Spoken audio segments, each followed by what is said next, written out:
Donc aujourd'hui, nous allons continuer avec euh, le mystère caché du Christ. Nous allons continuer avec ça. Nous avons commencé, nous avons fait un enseignement introductif dimanche passé. Donc nous allons continuer. Et nous allons prendre 1 Corinthiens chapitre 2, verset 7.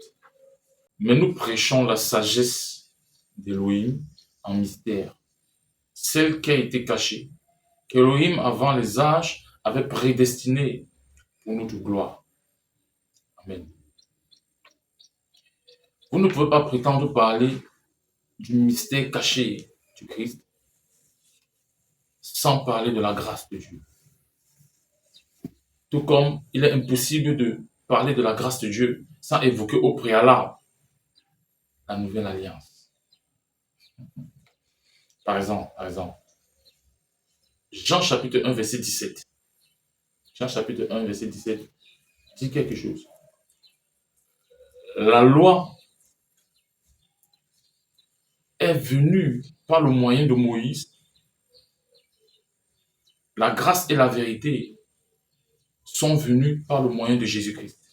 Donc, quand on prend juste ce verset, on pourrait également dire que la loi, l'ancienne alliance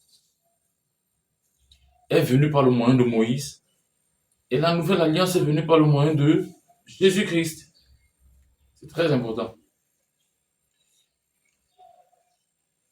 Qu'est-ce que la nouvelle alliance? C'est, comment je dirais, c'est une union entre Dieu et les êtres humains à travers une personne, à travers son Fils incarné, à la personne de Jésus-Christ.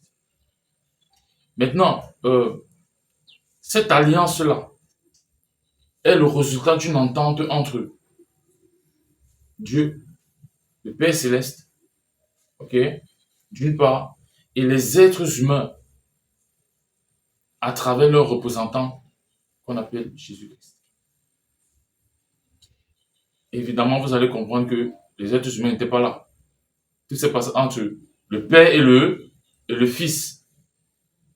Sauf que le Fils, lui, il représentait tous les êtres humains, dont le Père et le Fils, en faisant ces accords, tout se passait un peu comme si le Père le faisait avec les êtres humains, parce que le Fils représente tous les êtres humains. Ok, c'est un peu comme lorsqu'il y a un chef de famille. Le chef de famille représente toute la famille. Si on veut parler à la famille, on parle au chef. Ok, et quand on parle au chef, on s'adresse à toute la famille. Donc Jésus-Christ, qui est l'incarnation du Fils de Dieu, qui est le Fils de Dieu incarné, je peux le dire ainsi, il est le représentant devant Dieu de tous les êtres humains. Et donc, cette alliance, donc l'alliance, la nouvelle alliance, comme je disais, est donc l'union entre le Père céleste euh, et les êtres humains à travers ce représentant, à travers Jésus-Christ, à travers le Fils de Dieu incarné. Et comme je disais, cette entente s'est passée entre les deux. C'est-à-dire, cette entente s'est passée entre Jésus-Christ, le Fils de Dieu, et le Père, euh, le Fils de Dieu représentant tous les êtres humains. Donc, euh, cette entente a été également approuvée par la mort à la croix du Fils de Dieu, de Jésus-Christ. Donc, il y a eu une alliance qui a été faite à travers, il y a une alliance qui a été faite. Elle est le résultat d'une entente entre deux pères, deux parties. Et maintenant, pour que cette entente soit approuvée, il fallait que quelqu'un meure. Il fallait que quelqu'un meure pour d'autres. Il fallait que tous les hommes meurent. Mais maintenant, tous les hommes sont morts en qui? En Jésus. Maintenant, allons un peu plus loin. Cette entente-là, nous sommes en train de parler de l'alliance. Cette entente implique, cette entente implique certaines choses. J'appelle ça euh, des clauses entre les deux parties, c'est-à-dire la partie humaine, ok, et la partie céleste, ok. C'est-à-dire s'il y a une entente, il y a forcément des clauses qui sortent de cette entente entre les deux parties qui ont fait cet accord, ok. C'est très important parce que c'est sur la base de cet accord et de tout ce que ça implique que l'alliance va être faite. Ok? C'est très important. Donc, pour la partie humaine, qu'est-ce que l'entente stipule? L'entente stipule que le Fils incarné de Dieu, Jésus-Christ, qui représente chaque être humain, devait mourir pour chaque être humain, et en tant que chaque être humain, afin d'ôter le péché et la conscience du péché en l'être humain, c'est très important, et de réconcilier tous les êtres humains avec Dieu. Tout ceci, ou à travers son propre corps, jusqu'à la croix. À travers son corps. Ça, c'est pour la partie humaine. Maintenant, la partie céleste, pour la partie céleste, pour le Père, dans Hébreux chapitre 8, verset 10 à 12, je vais juste faire un résumé, parce que c'est un peu long. Dieu devait se rassurer de mettre ses lois dans l'esprit de tous les êtres humains en les écrivant lui-même dans leur cœur. C'est la première chose. Je répète, Dieu devait se rassurer que toutes les lois, ces lois, devaient être imprimées dans l'esprit de l'être humain. Lui-même, Dieu les écrivant à son esprit, dans le cœur. Deuxième chose à savoir, c'est que Dieu devait se rassurer de faire en sorte que tous les êtres humains puissent le connaître. Et pas connaître d'une manière doctrinale, mais le connaître d'une manière en termes d'expérience. Dernière chose, Dieu devait se rassurer de ne plus jamais, au grand jamais, se souvenir du péché. Du péché. Quel qu'il soit des êtres humains. Voilà l'entente. Voilà l'entente. Est-ce que Jésus-Christ est mort? Ça veut dire que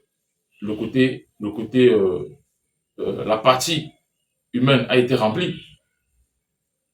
Est-ce que Dieu se souvient plus des péchés des gens? Oui, sauf lorsque tu ne le sais pas. Parce que quand tu ne le sais pas, tu crois qu'il se souvient des péchés. En fait, le fait que tu sois ignorant ne change rien à ce que Dieu a fait. Est-ce que Dieu se révèle aux hommes? Oui. Ça veut dire que Dieu a rempli également ça. Et il continue encore de le remplir. Il continue de remplir sa part. Autrement dit, Dieu devait pleinement, parce que là nous sommes en train de parler de la partie céleste, Dieu devait pleinement influencer ou bien apporter une influence parfaite sur le cœur des êtres humains en y imprimant quoi? Toutes ses voies. Afin que tous les êtres humains fissent l'expérience de la personne de Dieu en eux. Mais également en faisant ce que les êtres humains expérimentent la liberté totale par rapport à la loi qui les condamnait. Donc, c'est ce que Dieu devait faire. Pourquoi? Parce que il ne se souvient plus jamais des péchés des hommes. Il ne se souvient plus jamais des péchés des hommes. C'est ça la vérité. Une vérité que les gens n'aiment pas écouter, n'aiment pas entendre. Il ne se souvient plus jamais des péchés des hommes. Deux, Parce que l'humanité n'est plus sous la loi, mais l'humanité est sous la grâce. Ok? L'humanité n'est plus sous la loi, l'humanité est sous la grâce.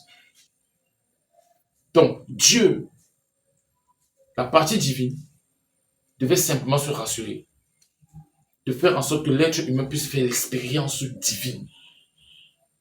Il devait se rassurer que l'être humain puisse expérimenter Dieu en lui, en y imprimant quoi, tout en lui imprimant quoi, dans son esprit, toutes ses lois, toutes ses voies, afin que l'être humain puisse aussi vivre la liberté par rapport à tout ce qui le condamnait, c'est-à-dire la loi. C'est très important. Maintenant, la question c'est quoi la grâce? C'est quoi la grâce? Souvenez-vous, j'ai dit tout à l'heure que tu ne peux pas parler, je peux pas prétendre parler du mystère caché sans parler de la grâce de Dieu. Et tu ne peux pas prétendre parler de la grâce de Dieu sans parler au préalable de la nouvelle alliance. Donc quand j'ai commencé à évoquer la nouvelle alliance, et pour descendre maintenant au niveau de la grâce, c'est très important. La grâce de Dieu, c'est quoi? Le mot grâce est le mot grec, en fait, est traduit du grec charis. Le mot grâce, en français là, a été traduit du grec charis, qui veut simplement dire l'influence divine sur le cœur, qui apporte quoi? La joie, le plaisir, la douceur, le charme, l'amabilité, la réjouissance, selon Dieu. C'est ça la grâce. Je répète, la grâce de Dieu veut dire l'influence divine sur le cœur de l'être humain. L'influence divine sur le cœur de l'être humain. Qui apporte quoi? La joie, le plaisir, la réjouissance, l'amabilité, la douceur, le charme et beaucoup d'autres choses encore. Lorsque vous entendez dire nous sommes dans l'ère de la grâce, vous avez déjà entendu parler de ça? Nous sommes dans l'ère de la grâce. Qu'est-ce que ça veut dire? Nous sommes dans l'ère de la grâce. Être dans l'ère de la grâce veut simplement dire que nous sommes dans une période glorieuse de l'humanité où grâce à la mort et la résurrection de Jésus-Christ, l'humanité a été conditionnée pour faire l'expérience de toute la totalité et de la plénitude de la personne de Dieu en elle-même. Toute la totalité et toute la plénitude de la personne de Dieu en elle-même. Au détriment de quoi? Au détriment de toutes les règles possibles qui déterminent ou qui ont déterminé la vie de l'être humain jusqu'ici. C'est ça, être sous l'ère de la grâce. Nous sommes dans l'ère de la grâce. Dieu a donc conditionné par Jésus-Christ tout le genre humain à connaître Dieu dans son intérieur. C'est-à-dire que Dieu a conditionné les êtres humains. Donc Jésus-Christ meurt et ressuscite. Et par sa mort et par sa résurrection, il conditionne toute l'humanité afin que l'humanité puisse faire l'expérience de Dieu en elle. C'est ça, le fait que nous sommes dans l'ère de la grâce. C'est ce que Christ nous a apporté. Donc, mais ça ne s'arrête pas simplement au fait de faire l'expérience de connaître Dieu à l'intérieur de soi-même. Il faut aussi être influencé de l'intérieur par lui. Ou alors, pour dire autrement, être conduit par lui. Donc, Jésus-Christ, par sa mort et par sa résurrection, qu'est-ce qu'il a fait? Il a conditionné l'humanité tout entière afin que toute l'humanité puisse connaître Dieu de l'intérieur. En plus de cela, se laisser influencer de l'intérieur par la personne de Dieu. Maintenant, il y a un problème. C'est que ce n'est pas tout le monde. Ce n'est pas tout le monde qui fait cette expérience intérieure. Pourquoi, pourquoi j'évoque ça? Pourquoi j'insiste sur ça? Parce que même si nous sommes dans l'ère de la grâce, tout le monde ne fait pas l'expérience de la grâce. J'ai dit tout à l'heure que la grâce, c'est quoi? C'est l'influence divine sur le cœur de l'être humain qui apporte quoi? La joie, le plaisir, la jouissance, l'amabilité, le charme, etc., etc. C'est très important. Donc, tout le monde ne se laisse pas influencer. Tout le monde ne se laisse pas conduire. Tout le monde n'expérimente pas la grâce. Pourtant, la grâce est disponible. Pourtant, nous sommes dans l'ère de la grâce. C'est justement parce que nous sommes dans l'ère de la grâce que la grâce est disponible. Mais ce n'est pas tout le monde qui expérimente cette grâce.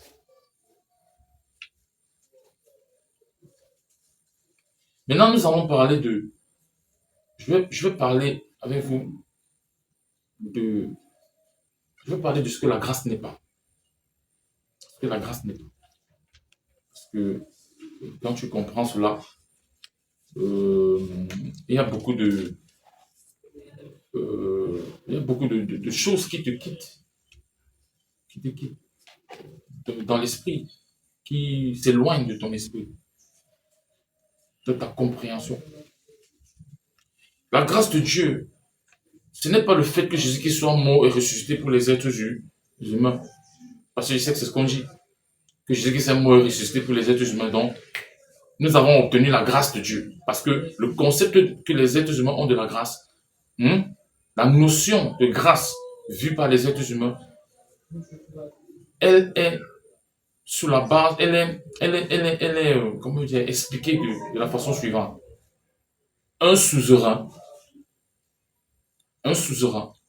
un seigneur, qui décide de vous épargner un châtiment par un décret et selon sa propre volonté. Ok, prenons ça dans le cadre peut-être de nos républiques aujourd'hui. Il y a un président, ok, on a envoyé les gens en prison, ok. On a dit par exemple que cette personne doit faire peut-être 30 ans de prison, d'autres 40 ans, d'autres 90 ans, d'autres une prison à vie. Ok. Alors, un jour, le président de la République, d'une république lambda, la république dans laquelle se trouvent ces personnes sont en prison, décide comme ça là, un jour, de leur faire grâce, on appelle ça généralement la grâce présidentielle, c'est-à-dire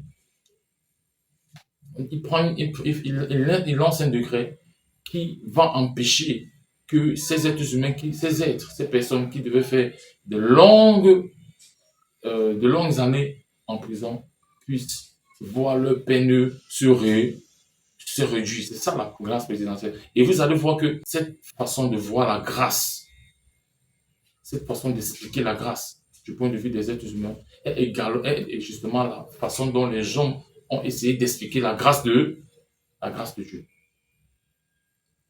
C'est la raison pour laquelle les gens ont pensé que la grâce de Dieu, c'était que le fait que Jésus-Christ soit mort et ressuscité pour nous, en nous empêchant de mourir, en nous empêchant le jugement sur les êtres humains, le jugement de Dieu, le châtiment de Dieu sur les êtres humains. Donc, la grâce de Dieu, ce n'est donc pas ça. La grâce de Dieu, ce n'est pas le fait que Jésus-Christ soit mort pour ressusciter pour nos péchés, pour nous éviter la damnation éternelle. Ce n'est pas ça la grâce de Dieu. Par contre, la mort et la résurrection de Jésus-Christ ont établi la grâce de Dieu dans le cœur des êtres humains. C'est très important. L'autre chose à savoir concernant la grâce de Dieu, c'est que la grâce de Dieu n'est pas la faveur imméritée de Dieu. La grâce de Dieu n'est pas la faveur imméritée de Dieu. Elle en est plutôt la cause. Donc, c'est la grâce de Dieu qui cause. La grâce de Dieu en l'homme cause la faveur imméritée. Donc, la faveur imméritée de Dieu est la conséquence de la grâce de Dieu, de l'influence de Dieu dans le cœur de l'homme. Tout comme des autres choses qu'on a citées tout à l'heure, comme la joie qui est la conséquence de la grâce de Dieu, comme la réjouissance, comme le plaisir, comme le charme, comme l'amabilité. Toutes ces choses-là sont la conséquence de la grâce de Dieu, de l'influence de Dieu dans le cœur de l'homme. Très important à savoir. Maintenant, je vais prendre quelques versets. Je vais lire quelques versets très rapidement. Et je vais lire ces versets très rapidement. Et nous allons voir quelque chose. Nous allons voir quelque chose. Le premier verset, c'est Galates chapitre 6, verset 18. Frères, que la grâce de notre Seigneur Jésus-Christ soit avec votre esprit. Frères, que la grâce de notre Seigneur Jésus-Christ soit avec votre esprit. C'est Paul qui disait ça. Maintenant, qu'est-ce que Paul voulait dire en d'autres termes? Si nous reprenons sur le même verset, on revient sur le même verset. Il disait ceci. Frères, que l'influence divine de notre Seigneur Jésus-Christ soit avec vous. Que l'influence divine de notre Seigneur Jésus-Christ soit avec vous, soit en vous, soit permanemment, demeure. Vous allez comprendre que Paul, à chaque fois, gardait des disciples, pas des disciples, ses fidèles sous l'influence divine. Chaque fois qu'il disait que la grâce du Seigneur soit avec vous, c'était parfois comme une salutation. C'était parfois comme une salutation. C'était aussi comme une prière. Chaque fois qu'il le disait, une salutation comme une prière. Que la grâce du Seigneur soit avec vous. Mais Paul comprenait ce qu'il voulait dire. Il est en train de lui dire que restez sous l'influence du Seigneur. Restez. Que l'influence du Seigneur demeure en vous. Nous allons prendre un autre verset. Galates chapitre 1, verset 15. Il est dit. Mais quand il a plu à Elohim, qui m'avait choisi dès le ventre de ma mère et qui m'a appelé par sa grâce. Normalement, le verset continue. Ça continue au verset 16. Mais je me suis arrêté au verset 15. Mais quand il a plu à Elohim, qui m'avait choisi dès le ventre de ma mère et qui m'a appelé par sa grâce. Quand on prend le même verset et qu'on le relit, en tout terme, il dit ceci. Donc je reprends le verset. Mais quand il a plu à Elohim, qui m'avait choisi dès le ventre de ma mère et qui m'a appelé par l'influence de Dieu en moi. L'influence de Dieu en moi. On va prendre un dernier verset. 2 Corinthiens chapitre 12, verset 8 à 9. À ce sujet, 3 fois j'ai prié le Seigneur afin qu'il s'éloigne de moi. Et il m'a dit, ma grâce te suffit, car ma puissance s'accomplit dans tes faiblesses. Maintenant, pour la petite histoire, Paul était en train de parler d'une écharde qui était sur lui. Une écharde qui était sur lui. Et donc, quand il disait il a prié Dieu par 3 fois pour que ça s'éloigne de lui, il parlait de l'écharde, il ne parlait pas de Dieu. Donc, je reprends.